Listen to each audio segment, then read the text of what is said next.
If you play Star Trek Online, it's quite possible you've succumbed to the Zen Store at least once in your life. You probably saw that one ship and started drooling at the mouth before finally throwing your wallet at it like an all-star baseball pitcher. There's no shame in it, we've all been there. What, however, of that other store? The one right next to the Zen Store that we seldom click. The far lesser used Dilithium Store. For most of us, dilithium is something we like to gain and usually hoard in great amounts like a Ferengi with his latinum. If we must part with our precious pink crystals though, it must be for a good cause, such as furthering our faction's advances in fleet projects, or putting the final touches on that soon-to-be epic piece of reputation gear we've been upgrading. If we covet our hard-earned dilithium so much, why would we ever spend it as a regular currency? That is a valid question, and obviously the reason you're watching this video and enduring my extensive introduction speech. As of late, Cryptic added many items to the dusty Dilithium Store, providing us with easier access to items once only locked behind the walls of the Lobi Crystal Consortium. I'm Nizam45 here with some more Star Trek Online, and today we will be taking an in-depth look at the new items added to the Dilithium Store. Recently, Cryptic transferred a host of already in-game items only purchasable in the Lobi Store to the Dilithium Store instead.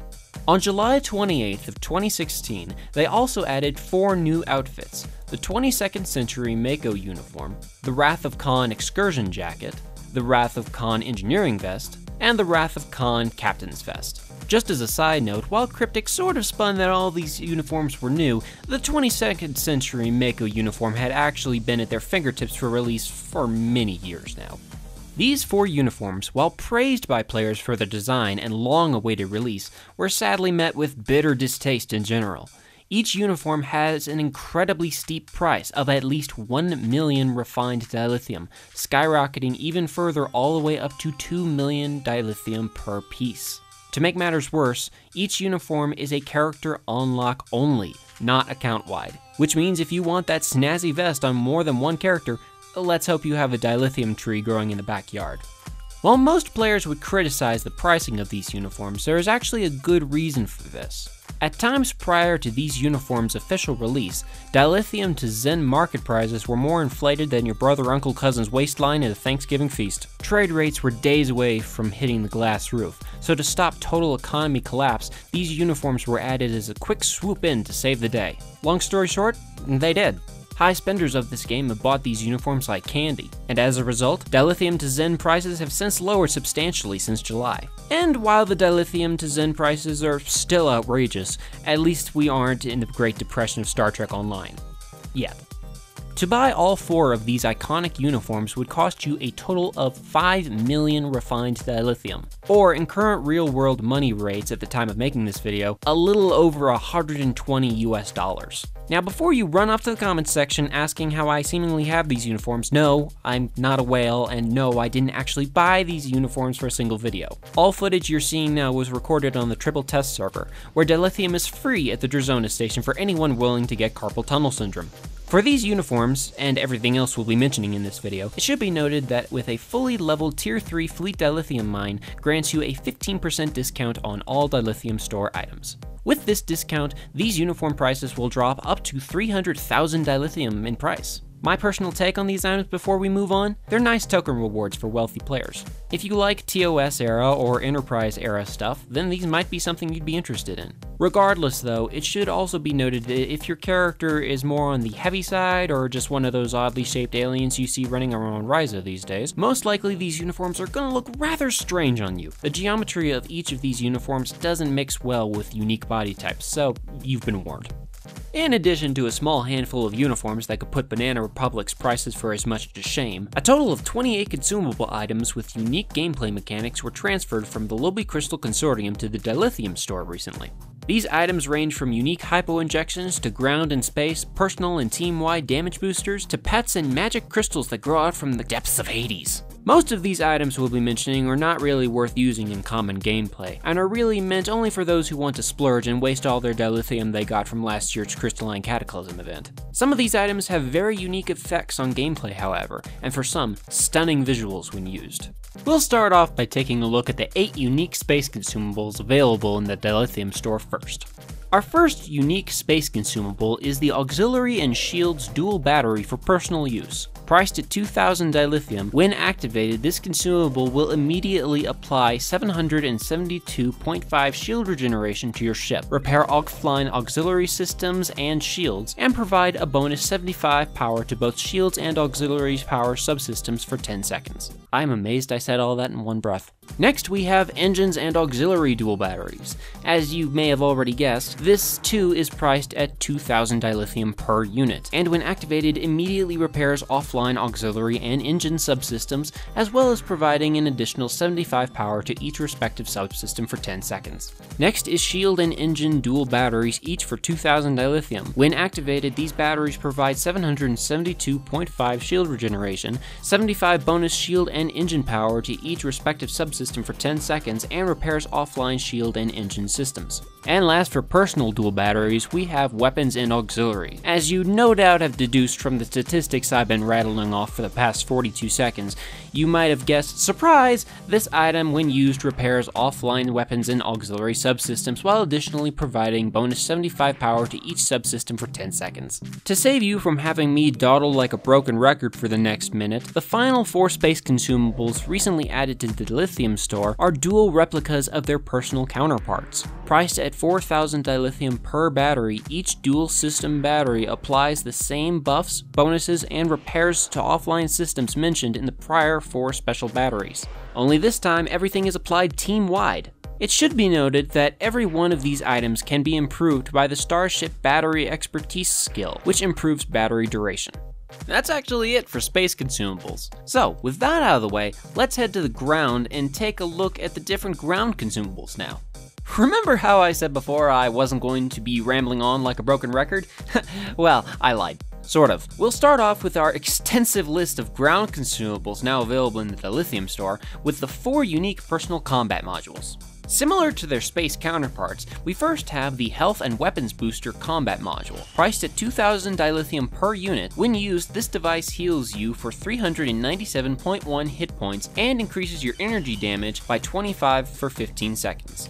Next, we have the Shield and Weapon Booster Combat Module. Priced at 2,000 dilithium, when this device is used, your shields will be healed for 200.8 hit points and increase your energy damage by 22.5 for 15 seconds. Thirdly, we have the Health and Shield Booster. If you've been following along, I'm sure you get the drill by now. Priced at 2,000 dilithium each, when used, this device will both heal yourself for 397.1 hit points and your shields for 200.8 hit points. And for our last combat module, we have the one that dares to be different from the others. Crazy, right? We have the Damage Resistance Booster Personal Combat Module. Priced once again at 2,000 dilithium per unit, when used, this device will reduce all damage to both yourself and your character's personal shields by 33.3% for 15 seconds. Now, like before with our space consumables, we have a slew of other ground consumables that act as identical replicas to their aforementioned personal use combat modules. Only, this time, the buffs are applied to you and your team. Priced at 4,000 dilithium per unit, each of these 4 unique devices give their respective personal buffs as before, but applies them team-wide as well. As before, all of these statistics for these ground consumables can be enhanced by the skill Device Mastery. Finally moving away from the endless copy-paste combat modules and ship batteries, we can now move on to the actual unique consumable items now. If you've ever played a Romulan character in this game before, you'd no doubt note our favorite mushroom head aliens, the Alachi. Well, we've been able to retrofit some of their personal technology and turn it to our own advantage. As such, we have our first consumable combat pet on this list, the Alachi Flame Crawler Drone. When deployed, this combat pet will aid you in battle for 60 seconds before vanishing. The flame crawler can unleash a punishing gout of plasma fire on enemies, but has to be given time to close the distance between them and said foe for this weapon to be utilized. Their attack applies 58.8 plasma damage multiplied by 2 with a DPS of 89.5. Each time this attack is used, there is a 15% chance to create an additional plasma fire damage to the target, applying 6.1 damage per second, ignoring shields. These drones aren't cheap consumables though. Each flame crawler costs 10,000 dilithium per unit, or if you want a bargain, you can purchase a pack of 10 of these guys for 40,000 dilithium, resulting in a 60% discount. Next in our reversed mushroom technology group, we have the Alachi Crescent Blast Turret. I remember back in the day, long before these were ever added to the Dilithium Store, these turrets were used to be hot stuff when playing Borg STFs. When deployed, this stationary drone will aid you in battle before despawning after 1 minute. Similar to the NPC version of this turret, the Crescent Blast turret will assault nearby foes with an extremely potent Crescent Blast after a short charge-up time. In between these large blasts, the turret will continue to fire upon enemies with a smaller Crescent Bolt attack. Each charge-up blast takes 5 seconds to prepare, after which the Crescent attack will deal 174.8 disruptor damage to enemies. The lesser Bolt attack will cause 32.9 disruptor damage to enemies, resulting in 27.5 DPS. Each turret, like the Flamecrawler, costs 10,000 dilithium per unit, or 40,000 dilithium for a pack of 10 units. And lastly, for our Elachi devices, we have the Elachi Support Drone. I still see this one used today actually, oddly enough. When deployed, this combat pet will aid you in battle for 1 minute before despawning. These drones' primary ability is their shield emitter field. This field will slowly regenerate and harden shields of any allies within its radius. It is also capable of repairing allies' shields at distance and administering heals in battle. While within the shield emitter field, you will be buffed with a 13.9 shield regeneration per second buff and given a 20% reduction to all damage to your shields. Additionally, the drone can apply equipment diagnostics to allies, which remove mechanical debuffs for 30 seconds and reduce damage to your shields by 12.1% for 30 seconds. When using its healing ability, allies can be healed for 211.2 hit points and given an additional 31.3 damage resistance rating for 4 seconds, along with removing all expose effects. Each support drone costs 10,000 dilithium and can be bought in packs of 10 for 40,000 dilithium each. So far, we've showcased a whole bunch of stinking ship batteries, ground devices, and mushroom drones. What about something with a little bit more of a punch though? Well, I'm glad that I implied that you asked. Next on our list, we'll discuss the few consumables that are used in direct combat, such as grenades and those crystals from Hades I mentioned earlier.